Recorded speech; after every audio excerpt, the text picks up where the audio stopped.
कथा इस वर्ष 18वीं वर्ष हो रही है और लगातार चली आ रही है। इस कथा का उद्देश्य हम लोगों का यही है कि आम जनता को के कान में अगर कुछ अच्छी बातें इस मंच से पड़ती है, अगर कुछ भी थोड़ा सा भी सुधार होता है, तो इस कथा के आयोजन का हम लोगों का उद्देश्य सफल हो जाता है। और इस कथा के माध्यम से पिछले वर्ष से हम लोगों ने एक रक्तदान शिविर का आयोजन शुरू किया है, जो पिछले वर्ष भी सफल रहा और इस वर्ष भी आदरणीय श्री डॉक्टर ए.के. सिंह और इसके श्री हॉस्पिटल के चेयरमैन डॉक्टर अनुराधा सिंह के द्वारा ब्लड डोनेशन का जो है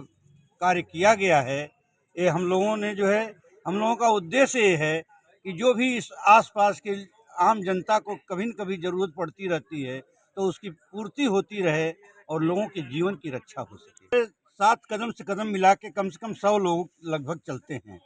जिसमें हमारी समिति के सदस्य हैं और उनके माध्यम से यह कथा जो है निरंतर चलती आ रही है। देखिए, श्री राम कथा महायज्ञ जब शुरू हुआ था तो आज से वह 18 वर्ष पूर्व शुरू हुआ था। उस टाइम जब हम लोगों ने शुरू कराया था तो इस पार्क में करीब 100 लोग इकट्ठा करने के लिए हम लोग को सोचना पड़ता था।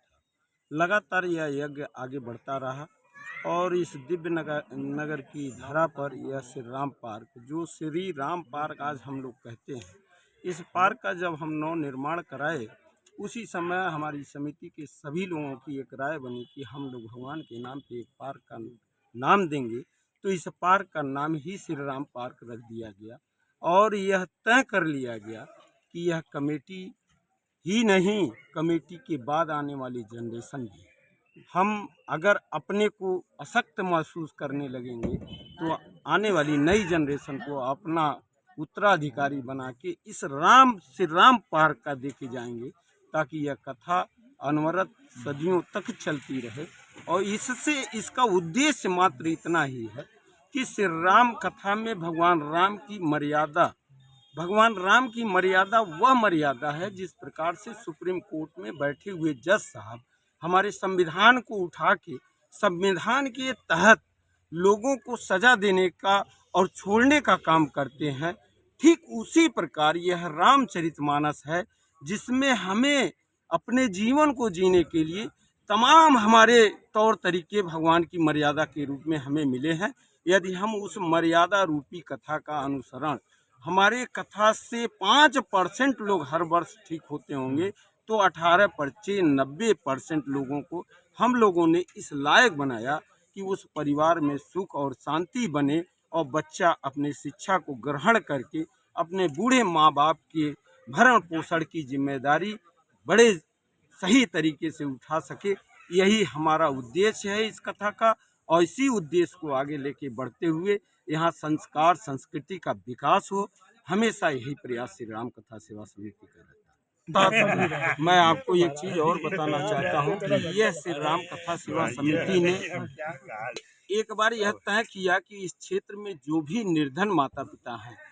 जिन बहनों के पतियों का देहांत हो चुका है, वह विडो हैं और उनकी बच्चियां हैं, वह गरीब हैं, उनके पास शादी करने का पैसा नहीं था, ऐसी सूरत में श्री राम कथा सेवा समिति के अध्यक्ष हमारे आदरणीय ध्यान प्रकाश तिवारी जी और कोषाध्यक्ष इंदु शेखर पांडे जी, अनिल उपाध्याय जी, पंकज राय जी, राजेश जायसवाल जी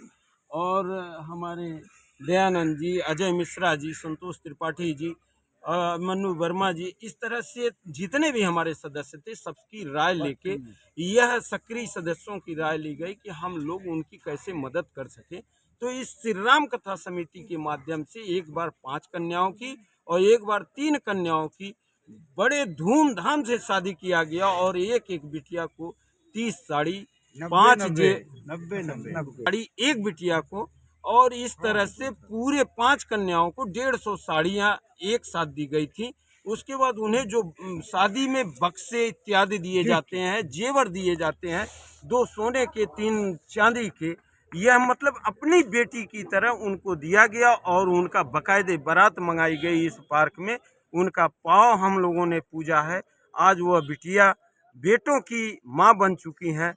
बड़ी खुशी होती है मुझे यह सोच के कि कम से कम हमारी समिति ने सामाजिक सौहार्द को बरकरार रखने के लिए उन 8 गरीब कन्याओं की जो शादी किया, इसी परंपरा को हम भविष्य में अपनी समिति के माध्यम से आगे बढ़ाने का भी प्रयास करेंगे। यही हमारे श्री राम कथा की असली सोच है। बहुत